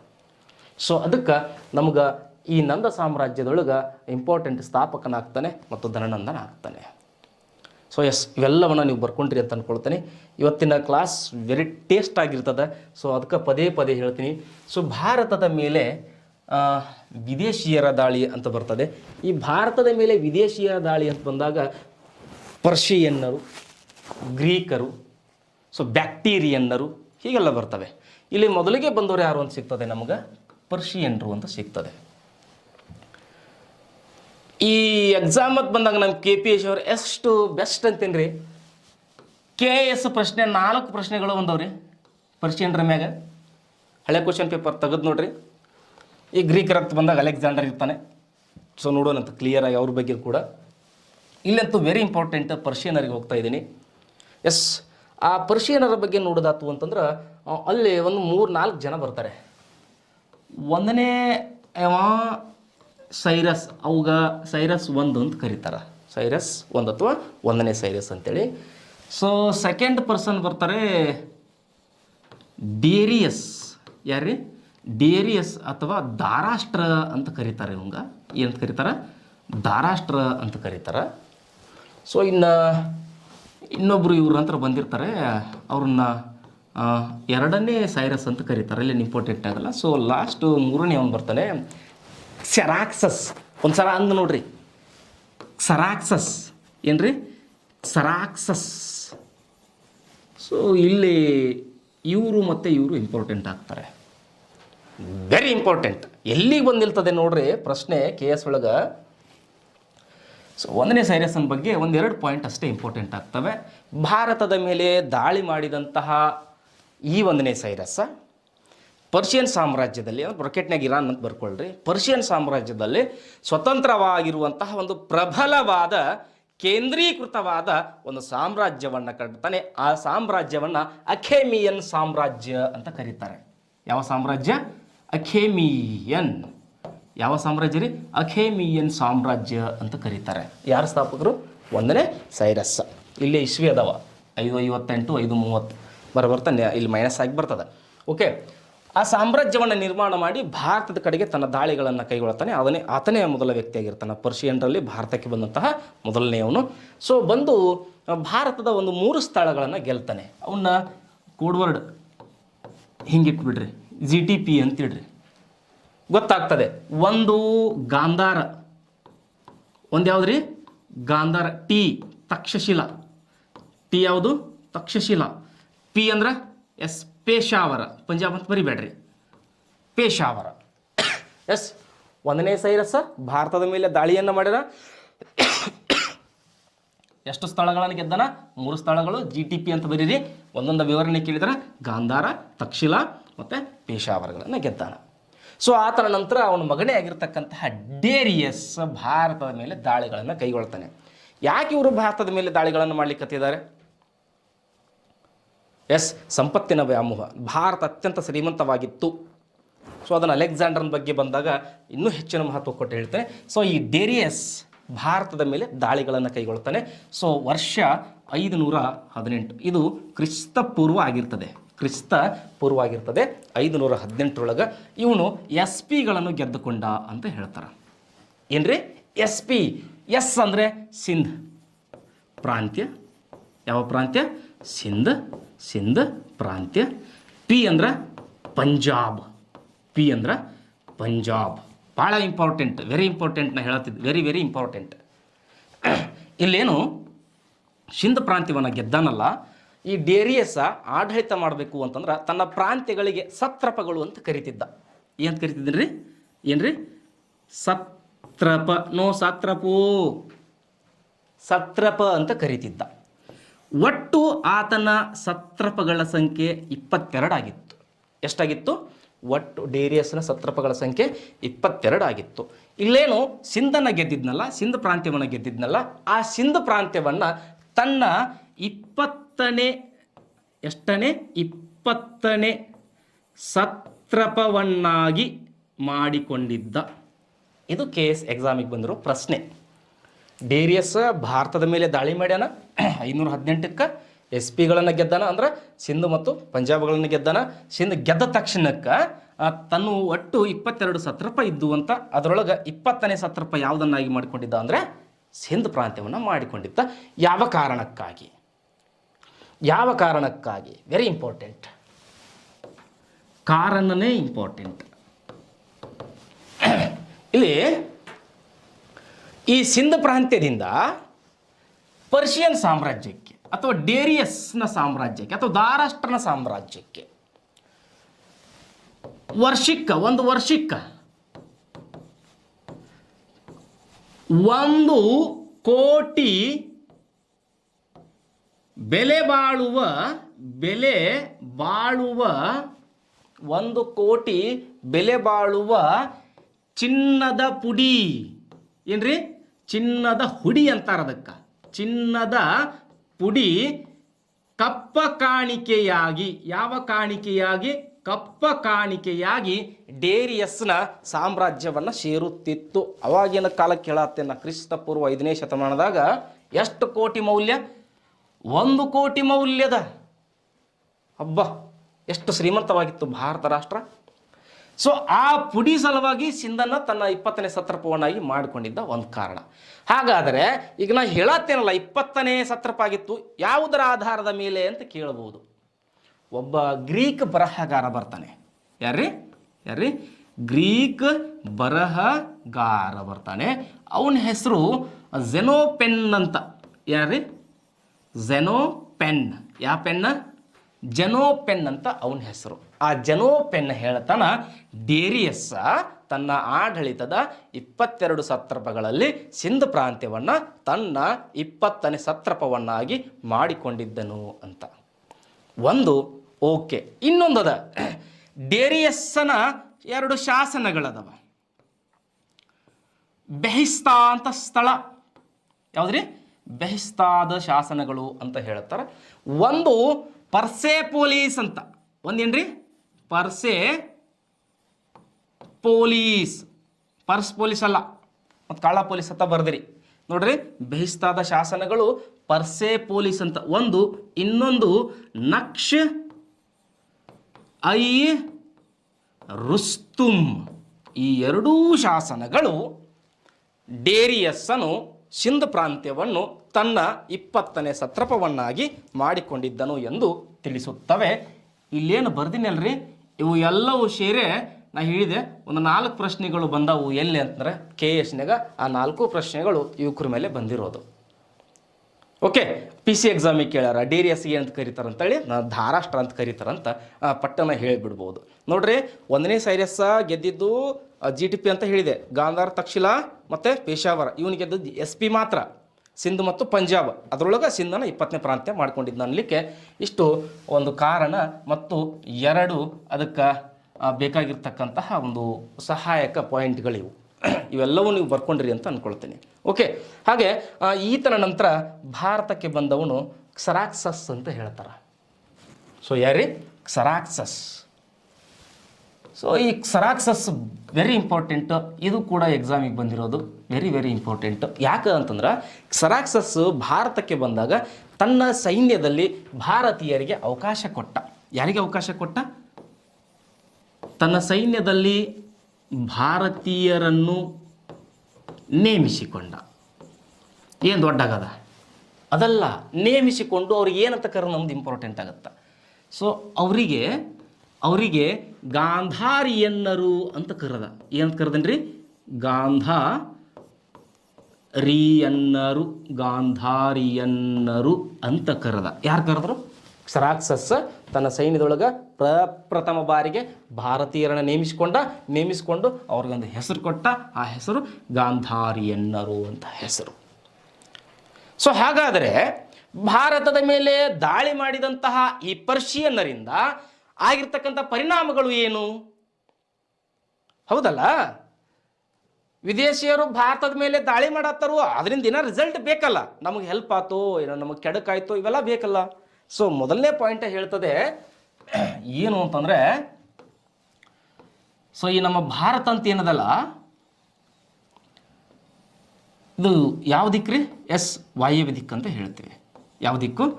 ವಾಯವ್ಯ ದಿಕ್ಕು ಅಂತ ಹೇಳ್ತೀವಿ. ಇವ್ರು ದಾಳಿ ಮಾಡಿದ್ದಲ್ಲ ಇಲ್ಲೇ ಐತಲ್ಲ ಈಗ.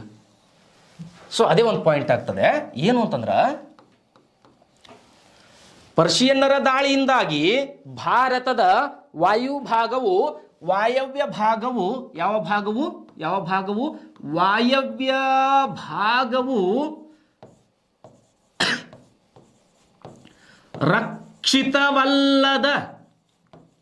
ರಕ್ಷಿತವಲ್ಲದ ಸ್ಥಳ ಅಥವಾ ಪ್ರದೇಶವಾಯಿತು. ಸೊ ವೆರಿ ಇಂಪಾರ್ಟೆಂಟ್ ಪಾಯಿಂಟ್ ಮಾಡ್ಕೊಳ್ರಿ. ಇವನ್ನ ಹೇಳಿಕೆಗಳಲ್ಲಿ ಕೇಳ್ತಾರ, ಸ್ಟೇಟ್ಮೆಂಟ್ ರೂಪದಲ್ಲಿ ಕೇಳ್ತಾರ. ಸೊ ಅದಕ್ಕೆ ಒಂದೊಂದಾಗೆ ಪಾಯಿಂಟ್ ಹೇಳಿಕತ್ತಿದ್ದೀನಿ. ಸೊ ಒನ್ಸ್ ಅಗೇನ್, ಪರ್ಷಿಯನ್ನರ ದಾಳಿಯಿಂದಾಗಿ ಭಾರತದ ಯಾವ ದಿಕ್ಕು ರಕ್ಷಿತವಲ್ಲದ ಪ್ರದೇಶವಾಯಿತು ಎಂದರೆ ವಾಯವ್ಯ ದಿಕ್ಕು. ಯಾಕೆ ಅಂತಂದ್ರೆ, ಮುಂದೆ ಬರ್ತಕ್ಕಂತಹ ಮ್ಯಾಸಿಡೋನಿಯಾದ ಗ್ರೀಕರು ಮತ್ತು ಬ್ಯಾಕ್ಟೀರಿಯನ್ನರು ಬಂದದ್ದು ಇದೇ ವಾಯವ್ಯ ದಿಕ್ಕಿನಲ್ಲಿ. ಅಲೆಕ್ಸಾಂಡರನ ದಾಳಿಗಳಾಗಿದ್ದು ಇಲ್ಲಿಯೇ, ಬ್ಯಾಕ್ಟೀರಿಯನ್ನರು ಬಂದಿದ್ದು ವಾಯವ್ಯ ದಿಕ್ಕಿನಲ್ಲಿಯೇ. ಸೊ ಇದೊಂದು ದುಷ್ಪರಿಣಾಮ ಆಯಿತು. ಸೊ ಇನ್ನು ವಿ.ಎಸ್. ಮಿತ್ರ, ಯಾರೀ? ವಿ.ಎಸ್. ಮಿತ್ರ ಹೇಳುತ್ತಾರೆ ಏನು ಅಂತಂದ್ರೆ, ಇವರೇನು ಪರ್ಷಿಯನ್ನವರು ಭಾರತದ ಮೇಲೆ ದಾಳಿಗಳನ್ನು ಕೈಗೊಂಡ್ರಲ್ಲ, ಅವರಿಂದ ನಮಗೇನಾಯಿತು ಅಂತಂದರೆ, ಒಂದನೇ ಪಾಯಿಂಟ್ ಏನು ಅಂದ್ರೆ, ಶಿಲೆಗಳ ಮೇಲೆ, ಅಂದರೆ ಕಲ್ಲಿನ ಮೇಲೆ, ಎದ್ರ ಮೇಲೆ? ಶಿಲೆಗಳ ಮೇಲೆ ಶಾಸನಗಳನ್ನು ರಚಿಸುವುದು.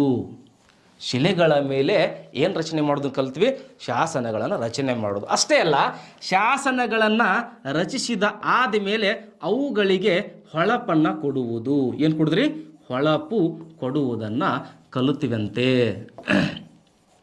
ಸೊ ಎರಡನೇ ಪಾಯಿಂಟ್. ಸೊ ಮೂರನೇ ಪಾಯಿಂಟು,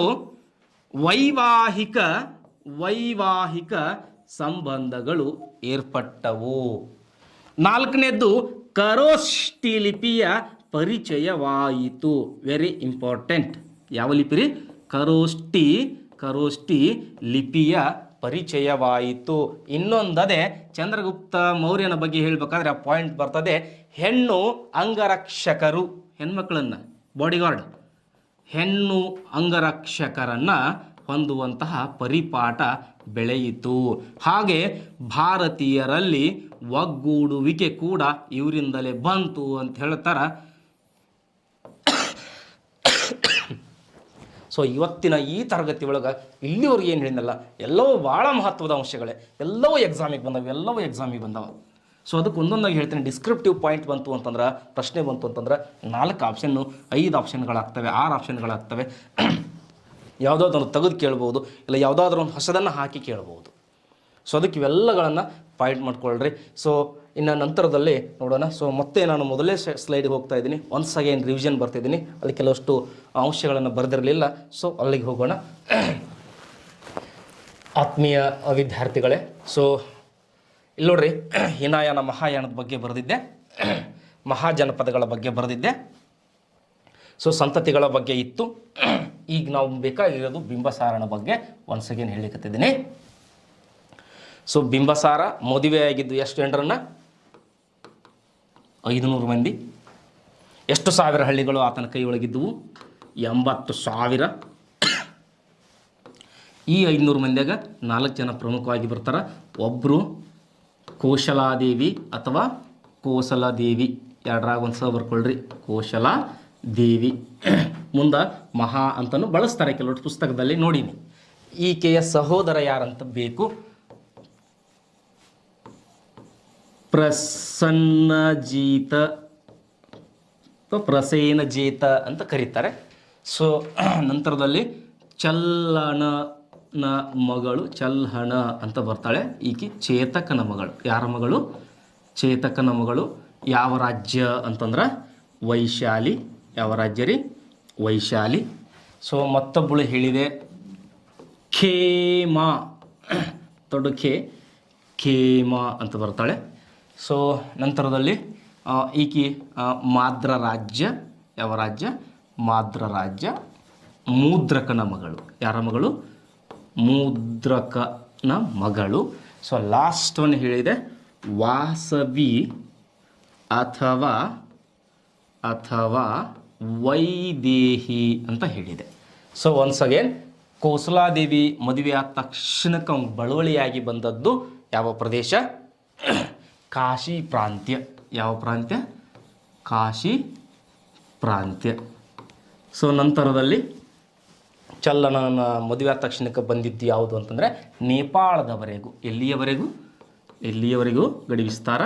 ನೇಪಾಳದವರೆಗೂ. ಸೊ ಹಾಗೆ ಈ ಖೇಮ ಯಾಕೆ ಇಂಪಾರ್ಟೆಂಟು ಅಂತಂದರೆ ಬಿಂಬಸಾರನನ್ನು ಯಾವ ಧರ್ಮಕ್ಕೆ ಎತ್ಕೊಂಡು ಹೋಗಿದ್ಲಕ್ಕಿ? ಬೌದ್ಧ ಧರ್ಮಕ್ಕೆ ಮತಾಂತರಿಸಿದಳು. ಅದಕ್ಕೆ ಇಂಪಾರ್ಟೆಂಟ್. ವೈದೇಹಿ ಯಾಕೆ ಇಂಪಾರ್ಟೆಂಟ್ ಅಂತ ಹೇಳಿದೆ? ಸೊ ಅಜಾತಶತ್ರು ಅಥವಾ ಕುನಿಕ ತಂದೆ ಬಿಂಬಸಾರನನ್ನು ಬಂಧನದಲ್ಲಿ ಇಟ್ಟಾಗ ಸೊ ಆತನನ್ನು ನೋಡಿಕೊಂಡವಳು ಯಾರೆಂದರೆ ವೈದೇಹಿ.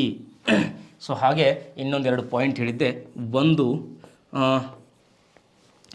ಅವಂತಿ ರಾಜ, ಅವ ಪ್ರದ್ಯೋದಕ. ಯಾರೇ? ಪ್ರದ್ಯೋದಕ. ಇವಂಗಿದ್ದದ್ದು ರೋಗ ಪಾಂಡುರೋಗ. ಯಾವ ರೋಗ? ಪಾಂಡುರೋಗ. ಇದನ್ನು ವಾಸಿ ಮಾಡಕ್ಕೆ ಕಳಿಸಿದ್ದ ಯಾರನ್ನ ಅಂದ್ರೆ ಜೀವಕನನ್ನು. ಯಾರನ್ರಿ? ಜೀವಕನನ್ನು ಕಳಿಸಿದ್ದ. ಸೊ ಅಲ್ಲೇ ಆಗಿದ್ದು ಏನು ಅಂದರೆ ಸ್ನೇಹ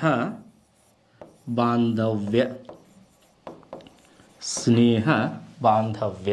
ಓಕೆ. ಸೊ ಇನ್ನೊಂದು ಹೇಳಿದ್ದೆ ಅಂಗದ. ಅಲ್ಲಿಯ ರಾಜ ಬೃಹದ್ರಥ. ಸೊ ಆತನ ಮೇಲೆ ದಾಳಿ ಮಾಡಿ ಗೆದ್ದಂಥದ್ದು ಚಂಪಾ ಪ್ರಾಂತ್ಯ ಅಥವಾ ಚಂಪಾ ಪ್ರದೇಶ. ನೇಮಕ ಮಾಡಿದ್ದು ಕುನಿಕನನ್ನು ಅಂದರೆ ಅಜಾತ ಶತ್ರುವಿನನ್ನು. ಸೊ ನಂತರದಲ್ಲಿ ತಂದೆಯನ್ನು ಬಂಧನದಲ್ಲಿಟ್ಟು ದೇವದತ್ತನ ಮಾತಿನಂತೆ ತಂದೆಯನ್ನು ಕೊಂದು ಅಜಾತಶತ್ರು ಆಡಳಿತಕ್ಕೆ ಬಂದಿದ್ದ ಅಂತ ಹೇಳಿದ್ದೆ. ಹೌದು, ಎಸ್, ಇವೆಲ್ಲವನ್ನು ಬರ್ಕೊಂಡ್ರಿ ಅಂತ ಹೇಳ್ತೀನಿ. ಸೊ ಆತ್ಮೀಯ ವಿದ್ಯಾರ್ಥಿಗಳೇ, ಸೊ ಇವತ್ತಿನ ಈ ತರಗತಿಯಲ್ಲಿ ಸೊ ನಿನ್ನೆ ದಿನ ಸಾಕಷ್ಟು ಪಾಯಿಂಟ್ಗಳನ್ನು ನಾನು ಹೇಳಿದಾಗ ಅವೆಲ್ಲವನ್ನು ಕ್ಯಾಚ್ ಮಾಡ್ಕೊಂಡಿರ್ತಕ್ಕಂಥ ಸುಮಾರು 1000ಕ್ಕಿಂತ ಹೆಚ್ಚಿನ ಸ್ಟೂಡೆಂಟ್ಗಳು ನಾನು ಹೇಳಿದಂಗೆ ಟಾಸ್ಕ್ ಸ್ವೀಕಾರ ಮಾಡಿ ನನಗೆ ವಾಟ್ಸಪ್ಪಿನ ಮೂಲಕ ಸಾಕಷ್ಟು ಪ್ರಶ್ನೆಗಳನ್ನು ಹಾಕ್ಯಾರ. ಸೊ ಅದಕ್ಕೆ ಮತ್ತೊಂದು ಸಾರಿ ಹೇಳಿಕತ್ತಿದ್ದೀನಿ, ಇವತ್ತಿನ ಅಂಶಗಳು ಕೂಡ ಭಾಳ ಮಹತ್ವದಿದ್ದು. ಸೊ ಅವೆಲ್ಲವನ್ನು ಕೂಡ ನೀವು ಪಾಯಿಂಟ್ ಮಾಡ್ಕೊಂಡ್ರಿ ಅಂತ ನಾನು ಅಂದ್ಕೊಳ್ತೀನಿ. ಸೊ ಅದರಲ್ಲಿ ಈ ಎರಡೂ ಹೈಲೈಟ್ ಮಾಡ್ಕೊಳ್ರಿ. ಸೊ ಒನ್ಸ್ ಅಗೇನ್ ಹೇಳ್ತೀನಿ, ಮಹಾಶೀಲಕಂಠ ಅನ್ನೋದೊಂದು ಕಲ್ಯಶಿವ ಯಂತ್ರ ಆಗಿತ್ತು. ಸೊ ಅದಕ್ಕೆ ಕವಣೆ ಅಂತ ಕರೀತಾರೆ. ಅದನ್ನು ನನ್ನ ಮಾಡಲು ತೋರಿಸಿದೆ. ರಥಮುಸಲ ಅಂತ ಕರೀತಾರೆ. ಕೆಲವಷ್ಟು ಕಡೆ ಕನ ಬಳಸಿರ್ತಾರೆ ಇಲ್ಲಿ ರಥಮುಸಲಕ ಅಂತೇಳಿ. ಅಲ್ಲ, ಅದು ರಥಮುಸಲ ಅಂತ ಅಷ್ಟೇ ಇರ್ತದೆ. ಸೊ ಅದಕ್ಕೆ ಇಲ್ಲಿ ಹಂಗಂತಂದ್ರೆ ಅದು ರಥದ ಗಾಲಿ ಇರ್ತದೆ. ಅದಕ್ಕೆ ಲೋಹದ ಒಂದು ಕವಚವನ್ನು ಹಾಕಿರ್ತಾರೆ. ಅದು ಮುಳ್ಳನ್ನು ಹೊಂದಿರ್ತದೆ. ಏನನ್ನು ಹೊಂದಿರ್ತದೆ ರೀ? ಮುಳ್ಳಿನ ಚಕ್ರ ಅಂತ ಹೇಳ್ತಾರೆ. ಸೊ ಅದರ ಮೂಲಕ ಯುದ್ಧಗಳನ್ನು ಮಾಡಿ ಸುಮಾರು ಎಷ್ಟು ವರ್ಷಗಳ ಕಾಲ ರೀ? 16 ವರ್ಷ ಕಾಲ. ಎಷ್ಟು ಶಾಖೆಗಳು? 36 ಶಾಖೆಗಳು ಅಥವಾ 36 ರಾಜ್ಯಗಳು ಸೇರಿ ಒಕ್ಕೂಟ ಆಗಿತ್ತು. ಸೊ ಅವುಗಳ ವಿರುದ್ಧ ಹೋರಾಡಿದ್ದ. ಸೊ ಇನ್ನೊಂದು ರೀಸನ್ನು ಪ್ರಸೆಂಜೇತನೊಂದಿಗೆ. ಯಾರೊಂದಿಗೆ? ಪ್ರಸೆಂಜೇತ ಅಥವಾ ಪ್ರಸನ್ನಜೀತನೊಂದಿಗೆ ಹೋರಾಡಿ ಆತನನ್ನು ಸೋಲಿಸಿ ಆ ಹೆಣ್ಮಗಳು ವಿಜ್ಜಳ ಅಂತ ಇವನ ಮಗಳಾಗಿದ್ಲು. ಅವ ಸೋದರಮಾವಾಗ್ತಿದ್ನಲ್ಲ, ಅದಕ್ಕೆ ಆಕೆಯನ್ನು ಮದುವೆಯಾಗಿದ್ದ. ಈ ಪ್ರಸನ್ನಜೀತ ಯುದ್ಧ ಮಾಡಲಿಕ್ಕೆ ಕಾರಣ ಏನಂದರೆ ಕೋಸಲಾದೇವಿ ಸತ್ತು ಹೋಗಿರೋ ಕಾರಣ. ಸೊ ಎಸ್, ಒನ್ಸ್ ಅಗೇನ್ ಇನ್ನು ಈ ಉದಯನ್ ಮಾಡಿರ್ತಕ್ಕಂತಹ ಕಾರ್ಯ ಏನು ಅಂದರೆ ಪಾಟಲಿಪುತ್ರ ನಗರವನ್ನು ನಿರ್ಮಾಣ ಮಾಡಿದ್ದು. ಅದಕ್ಕಿಂತ ಮುಂಚೆ ಅದು ಪಾಟಲಿ ಗ್ರಾಮವಾಗಿತ್ತು. ಅದನ್ನು ಅಜಾತಶತ್ರು ನಿರ್ಮಾಣ ಮಾಡಿದ್ದ. ಸೊ ಅಜಾತಶತ್ರುವಿನ ಉತ್ತರಾಧಿಕಾರಿ ಯಾರಂತ ಪ್ರಶ್ನೆ ಕೇಳಿದ್ರು ಅಂತಂದರೆ ಉದಯನ್ ಅಂತ ಇರ್ತದೆ ಸರಿ ಉತ್ತರ. Okay, next. ಸೊ ಇಲ್ಲಿ ನೋಡ್ರಿ, ಸಂತತಿಗಳ ಅಂತ ಹೇಳ್ತಿದ್ನಲ್ಲ, ಅಲ್ಲಿ ನಾಗ ಸಂತತಿ ಕೂಡ ಹೈಲೈಟ್ ಮಾಡಿದ್ದೆ. ಒಂದು ಸ್ಥಾಪಕ ಶಿಶುನಾಗ. ಸೊ ಇಂಪಾರ್ಟೆಂಟ್ ಕಾಲಾಶುಕ ಆಗ್ತಾನೆ, ಯಾಕಂದ್ರೆ ಬೌದ್ಧ ಧರ್ಮದ 2ನೇ ಸಮ್ಮೇಳನದ ಅರಸನಾಗಿದ್ದ. ಎಸ್ ಒನ್ಸ್ ಅಗೇನ್ ಇಲ್ಲಿ ಈ ನಂದ ಸಾಮ್ರಾಜ್ಯದ 9 ಜನರನ್ನು ನಾನು ಇಲ್ಲಿ ಬರೆದಿದ್ದೀನಿ. So once again ಮಹಾಪದ್ಮನಂದ, ಪಾಂಡುಕ, Bhutapala, ರಾಷ್ಟ್ರಪಾಲ, ಗೋವಿಶಂಕ, Dashasiddhika, ಕೈವಾತು, ಕೊನೆಯದಾಗಿ ಧನನಂದ. ಸೊ ಧನನಂದನ ಒಂದು ವೈಭವಿ ವಿಲಾಸದ ಜೀವನದಿಂದಾಗಿ ಆತನ ಒಂದು ಅಂತ್ಯದೊಂದಿಗೆ ಸ್ಥಾಪನೆಯಾಗಿದ್ದೆ ಯಾವುದು ಅಂದರೆ ಯಾವ ಸಾಮ್ರಾಜ್ಯ? ಎಸ್, ಮೌರ್ಯರು ಅಥವಾ ಮೌರ್ಯ ಸಾಮ್ರಾಜ್ಯ. ಇಲ್ಲೇ ಪ್ರತಿ ಪದ ಪ್ರತಿ ಪಾಯಿಂಟ್ಗಳು ಇಂಪಾರ್ಟೆಂಟ್ ಆಗ್ತವೆ. ಚಂದ್ರಗುಪ್ತ ಮೌರ್ಯನಿಂದ ಪ್ರಾರಂಭಗೊಂಡು ಸೊ ಎಲ್ಲಿಯವರೆಗೂ ಅಂತಂದರೆ ಕುಣಾಲ ಅಂತ ಬರ್ತಾನೆ. ಸೊ ಕುಣಾಲನವರೆಗೂ ಈ ಮೌರ್ಯ ಸಾಮ್ರಾಜ್ಯದ ಪ್ರತಿ ಅಂಶವು ಕೂಡ ಇಂಪಾರ್ಟೆಂಟ್ ಆಗ್ತದೆ. ಇಲ್ಲಿ ಶಾಸನಗಳು ಬರ್ತವೆ. ಶಾಸನಗಳನ್ನು ಯಾರು ಓದಿದ್ರು ಅಂತ ಬರ್ತದೆ. ಮೊದಲಿಗೆ ಓದಿದವ್ರು ಯಾರು, ನಂತರದಲ್ಲಿ ಓದಿದವ್ರು ಯಾರು, ಯಾವ ಶಾಸನದಲ್ಲಿ ಅಶೋಕನನ್ನ ದೇವನಾಂ ಪ್ರಿಯದರ್ಶಿ ಅಂತ ಕರೆದಿದ್ದಾರೆ. ಸೊ ಎಲ್ಲ ಸಾಕಷ್ಟು ಅಂಶಗಳು ಬರ್ತವೆ. ಸೊ ಅವುಗಳನ್ನು ನಂತರದಲ್ಲಿ ನೋಡೋಣ. ಸೊ ಹಾಗೆ ಈ ಪರ್ಷಿಯನರ ಬಗ್ಗೆ ಹೇಳಿದ್ದೆ, ಅದು ಯಾಕೆ ಇಂಪಾರ್ಟೆಂಟ್ ಆಗ್ತದೆ ಅಂತಂದ್ರೆ KS ಪರ್ಪಸ್ ಇಂಪಾರ್ಟೆಂಟ್ ಆಗ್ತದೆ. ಸೊ ಅದರಲ್ಲಿ ಒಂದು 3 ಜನರ ಬಗ್ಗೆ ಡಿಸ್ಕಸ್ ಮಾಡಿದ್ವಿ. 1ನೇ ಸೈರಸನ ಸಾಮ್ರಾಜ್ಯದ ಹೆಸರೇನು ಅಂತಂದರೆ ಅಖೆಮಿಯನ್ ಸಾಮ್ರಾಜ್ಯ. ಅವನು ಭಾರತದ ಮೇಲೆ ದಾಳಿ ಕೈಗೊಂಡು ಎಷ್ಟು ಸ್ಥಳಗಳನ್ನು ಗೆದ್ದಿದ್ದ? 3 ಸ್ಥಳಗಳನ್ನು ಗೆದ್ದಿದ್ದ. ಆ 3 ಸ್ಥಳಗಳ ಕೋಡ್ ವರ್ಡ್ ಇದೆ. ಸೊ ಹಾಗೆ ಆತನ ಮಗನಾಗಿರ್ತಕ್ಕಂಥ ಡೇರಿಯಸ್ ದಾಳಿ ಮಾಡಿದ್ದ, SP ಗಳನ್ನು ಗೆದ್ದ ಅಂತೇಳಿದೆ. ಅದರಲ್ಲಿ ಎಸ್ ಇಂಪಾರ್ಟೆಂಟ್ ಆಗ್ತದೆ. ಯಾಕಂದರೆ ಡೇರಿಯಸ್ಸನ ಒಟ್ಟು 22 ಸತ್ರಪಗಳಲ್ಲಿ 20ನೇ ಸತ್ರಪ ಸಿಂಧ್ ಆಗಿತ್ತು. ಅದಕ್ಕೆ ರೀಸನ್ ಕೂಡ ಇದೆ. ಒಂದು ಸಿಂಧ್ ಪ್ರಾಂತ್ಯದ ಏನಾಗ್ತಿತ್ತು, 1 ವರ್ಷಕ್ಕೆ 1 ಕೋಟಿ ಬೆಲೆ ಬಾಳ್ತಕ್ಕಂಥ ಚಿನ್ನದ ಹುಡಿ ರಫ್ತಾಗ್ತಿತ್ತು ಕಪ್ಪ ಕಾಣಿಕೆಯಾಗಿ. ಅದಕ್ಕೆ ತನ್ನ 20ನೇ ಪ್ರಾಂತ್ಯವನ್ನಾಗಿ ಅಥವಾ ಸತ್ರಪವನ್ನಾಗಿ ಮಾಡಿಕೊಂಡಿದ್ದ ಅಂತ ತಿಳಿಸಿದ ಬರಹಗಾರ ಝೆನೋಪೆನ್ ಅಂತೇಳಿ. ತಿಳಿಸಿದಂತಹ ಶಾಸನಗಳು ಬೆಹಿಸ್ತಾದ ಶಾಸನಗಳು ಅಂತ ಹೇಳ್ತಾರೆ. ಬೆಹಿಸ್ತಾದ ಶಾಸನಗಳು ಯಾವ್ಯಾವು? ಪರ್ಸೆಪೋಲಿಸ್, ಮತ್ತೊಂದು ನಕ್ಷ್ ಐ ರುಸ್ತುಮ್ ಅಂತಕ್ಕಂತಹ ಶಾಸನಗಳು. ಸೊ ಒಟ್ಟು ಇವತ್ತಿನ ಈ ಎಲ್ಲ ವಿಷಯಗಳೊಂದಿಗೆ ನೀವೆಲ್ಲ ಬರ್ಕೊಂಡ್ರಿ ಅಂತ ಅಂದ್ಕೊಳ್ತೇನೆ. ಇವತ್ತು ಸರಿಸುಮಾರು ಏನಿಲ್ಲ ಅಂದರೂ ಒಂದು 10 ಪ್ರಶ್ನೆಗಳನ್ನು ತೆಗಿಬೋದು ವಿದ್ಯಾರ್ಥಿಗಳೇ. ನೀವು ಅಷ್ಟು ಡೆಪ್ತಾಗಿದೆ ಇವತ್ತಿನ ವಿಷಯ. ಸೊ KS ಪರ್ಪಸ್ ಯಾರು ನೀವು ರೆಡಿ ಆಗ್ಲಿಕ್ಕತ್ತಿದ್ದೀರಿ, FDAಕ್ಕೆ ಯಾರು ನೀವು ರೆಡಿ ಆಗ್ಲಿಕ್ಕತ್ತಿದ್ದೀರಿ, PDOಕ್ಕಾಗಲಿ ಅಥವಾ ದೊಡ್ಡ ದೊಡ್ಡ ಪರೀಕ್ಷೆಗಳು ಯಾರು ರೆಡಿ ಆಗ್ಲಿಕ್ಕತ್ತಿದ್ದೀರಿ, PSIಗೆ ರೆಡಿ ಆಗ್ಲಿಕ್ಕತ್ತಿದ್ರಿ, ಅವರಿಗೆಲ್ಲರಿಗೂ ಇವತ್ತಿನ ಕ್ಲಾಸ್ ವೆರಿ ಇಂಪಾರ್ಟೆಂಟ್ ಆಗಿರ್ತದೆ. ಸೊ ನೀವು ಕೂಡ ರೆಡಿಯಾಗ್ರಿ, ನಿಮ್ಮ ಜೊತೆಗಿರ್ತಕ್ಕಂಥ ನಿಮ್ಮ ಸ್ನೇಹಿತರನ್ನು ರೆಡಿಗೊಳಿಸ್ರಿ.